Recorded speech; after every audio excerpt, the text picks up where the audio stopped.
Olá, seja bem-vindo ao canal Física no Vestibular. Hoje daremos continuidade ao estudo dos instrumentos musicais. Nós vamos ver como funcionam os instrumentos de sopro, os instrumentos de percussão, mas antes de prosseguirmos com a aula, peço desde já para você se inscrever no canal. Além de conhecer o conteúdo de física que cai no vestibular, também darei a você dicas de resolução, dicas de lógica dentro das questões de vestibular. E não se esqueça de comentar, de compartilhar e de curtir esse vídeo. Dando continuidade ao estudo iniciado na aula anterior, falaremos agora dos instrumentos musicais de sopro. São aqueles instrumentos que possuem as duas extremidades abertas, ou seja, os tubos sonoros abertos. Preciso que você se recorde da nossa primeira aula sobre instrumentos musicais. E lá eu falei para você que quando nós falamos de música, o importante é sempre a frequência. A grandeza frequência vai ser o foco para obtermos as grandezas musicais. E aí eu reescrevi para você a equação fundamental da ondulatória, dizendo que a frequência é igual à velocidade sobre lambda. Lá em cordas sonoras, nós determinamos a velocidade utilizando a equação de Taylor. Porém, quando nós falamos de tubos sonoros, nós estamos dizendo que o som vai se propagar no ar. E como o som se propaga no ar, então já existe um valor de propagação do som no ar para aquela temperatura e pressão. Em geral, nós vamos adotar que a velocidade de propagação do som no ar é igual a 340 metros por segundo. Porém, esse valor pode modificar de acordo com a temperatura. O enunciado da questão do vestibular vai fornecer o valor da velocidade que ele quer que você use. Então, esse cálculo da velocidade não será um problema quando nós falamos de tubo sonoro. Mas o comprimento de onda nós precisamos saber e nós precisamos determinar. E é aí que eu retorno à ideia dos harmônicos vistos em cordas sonoras. Nós temos agora a seguinte situação. O tubo está aberto nas duas extremidades e no local aberto deverá se formar um ventre, porque se formar um nó, não existirá som. O som ele vai ocorrer apenas na formação de ventres.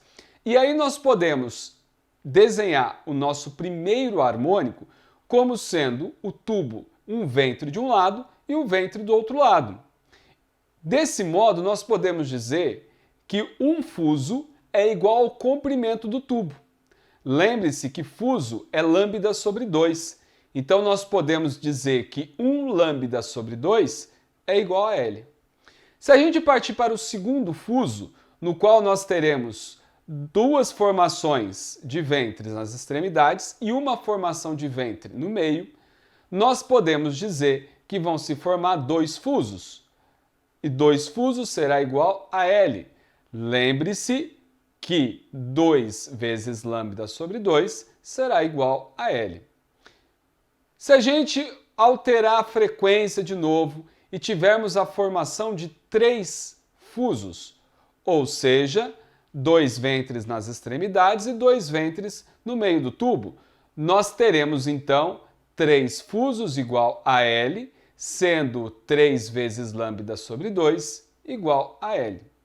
E se alterarmos de novo a frequência e obtivermos, por exemplo, a formação de 4 fusos, 2 ventres nas extremidades e 3 ventres no meio, nós teremos assim 4 fusos igual a L, ou seja, 4 vezes lambda sobre 2 igual a L. Ora, nós podemos generalizar da mesma forma que nós fizemos em cordas sonoras. E aí nós vamos ter o seguinte, que observe que N é o número do harmônico, vezes lambda sobre 2 é igual a L, que é o comprimento do tubo. E você vai poder isolar o comprimento de onda em função do comprimento do tubo da seguinte forma. Nós teremos que lambda vai ser igual a 2 vezes L, o comprimento do tubo, dividido por N. N é o número do harmônico. E dessa forma, nós podemos obter de modo geral o comprimento de onda. Agora que nós já sabemos o comprimento de onda, podemos retornar na equação fundamental da ondulatória e substituir esse comprimento de onda. Não precisa se preocupar com a velocidade, como eu já havia antecipado para você. Mas você pode escrever a frequência como sendo apenas em função do n, da velocidade de propagação do som no ar, e do L, que é o comprimento do tubo. E vai ficar desse modo. Frequência do enésimo harmônico é igual a n, que é o número do harmônico, vezes a velocidade de propagação do som no meio, dividido por 2L. Ora, em geral, nós vamos utilizar a velocidade de propagação do som no ar, não em outro meio. Ah, mas se estivesse propagando na água? O examinador vai fornecer para você a velocidade de propagação do som na água ou em qualquer outro meio. Para encerrarmos o estudo dos instrumentos musicais, falaremos agora dos tubos sonoros fechados. Entre aspas. Como assim fechado entre aspas? Porque na realidade o tubo ele é fechado em uma extremidade e é aberto na outra extremidade. Nós simplificamos e falamos apenas tubos sonoros fechados, mas ele tem uma extremidade aberta. Ora, nós precisamos então aqui saber quem são esses instrumentos. Nós temos como exemplo o bongô ou então alguns instrumentos de tambores. Tudo que é relacionado a tambor funciona como sendo um tubo sonoro fechado. E o tubo sonoro fechado, ele vai gerar sons que vão se propagar no ar. E a velocidade de propagação do som no ar é conhecida tal como eu relatei para você no item anterior sobre tubos sonoros abertos. A novidade que nós temos agora aqui nos tubos sonoros fechados é com relação à formação de ventre e de nó. A extremidade fechada necessariamente vai se formar um nó. E a extremidade aberta necessariamente vai se formar um ventre. Se na extremidade aberta se formasse um nó, não haverá som. E aí nós temos a seguinte situação. Nós não vamos mais contar o harmônico como sendo distância de ventre a ventre ou de nó a nó, como nós fizemos até aqui. Mas nós vamos contar o harmônico como sendo metade de um fuso, ou seja, a distância de um nó até um ventre e de um ventre até um nó. E quando nós pegamos um tubo sonoro fechado e formamos o primeiro harmônico, ou seja, nó na extremidade fechada e ventre na extremidade aberta, nós vamos perceber que não se formou um fuso, mas sim um fuso sobre dois. Então, o comprimento desse tubo sonoro, na realidade, o comprimento L, vai ser igual a 1 vezes um fuso sobre 2.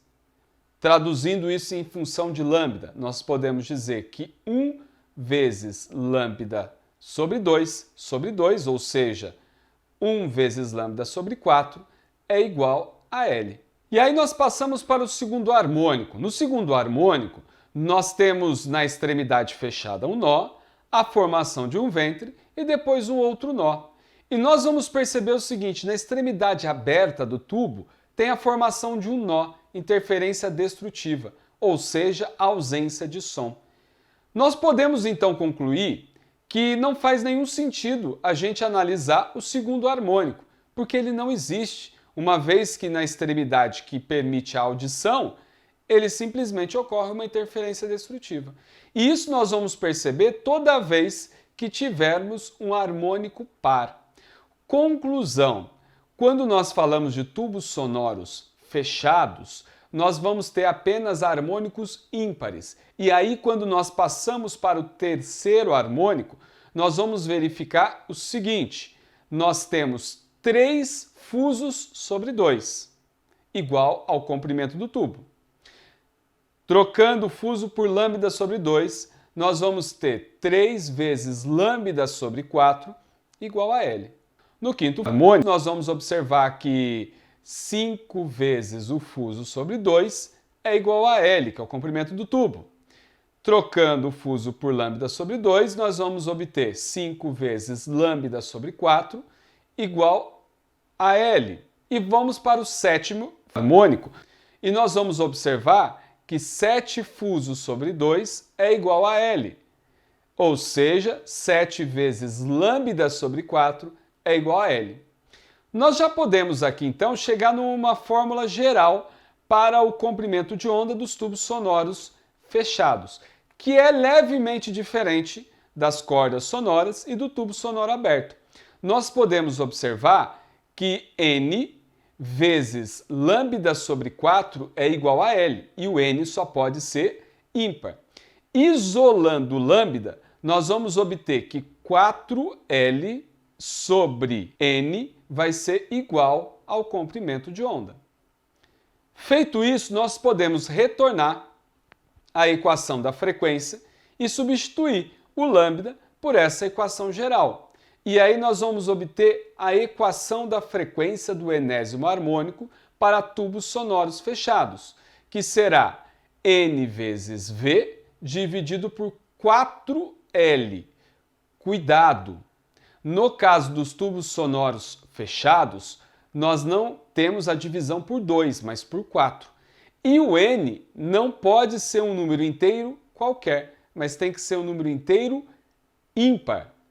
Essa diferença pode ser cobrada no vestibular. Fique de olho no Enem. Questão que caiu no Enem de 2015 em sua segunda aplicação. Em uma flauta, as notas musicais possuem frequências e comprimentos de onda lambda muito bem definidos. As figuras mostram esquematicamente um tubo de comprimento L que representa de forma simplificada uma flauta, em que estão representados em A, o primeiro harmônico de uma nota musical, comprimento de onda lambda A, em B, seu segundo harmônico, comprimento de onda lambda B, e em C, o seu terceiro harmônico, comprimento de onda lambda C, onde lambda A é maior que lambda B, que é maior que lambda C. Em função do comprimento do tubo, qual o comprimento de onda da oscilação que forma o próximo harmônico? Essa questão do Enem é um exemplo claro daquilo que eu mencionei na aula anterior, que eu falei que o mais importante não era você memorizar a equação, mas sim saber como que eu fiz as deduções. Observe o seguinte, ele forneceu no enunciado 3 situações de harmônicos. O primeiro harmônico era o tubo A, o segundo harmônico, tubo B, e o terceiro harmônico, tubo C. Os tubos são abertos nas duas extremidades, formando assim ventres. E pediu para você determinar o comprimento do próximo harmônico, ou seja, o quarto harmônico, em função do comprimento do tubo. Em outras palavras, é como eu deduzi para você os harmônicos. Dê uma olhada que esse que está aqui no quadro, o quarto harmônico. 1, 2, 3, 4 fusos. Mas um fuso é igual a lambda sobre 2. Se eu isolar o lambda, eu vou obter. E aí nós podemos chegar na resposta. Dê uma olhada nas alternativas que o Enem propôs. E nós vamos ver que a resposta é letra C, L sobre 2. E assim chegamos ao final dessa nossa aula. Peço para você não esquecer de curtir, de comentar e de compartilhar esse vídeo. Ajude a divulgar o canal e ajude as pessoas a se prepararem melhor para o vestibular. Tchau, tchau, até a nossa próxima aula!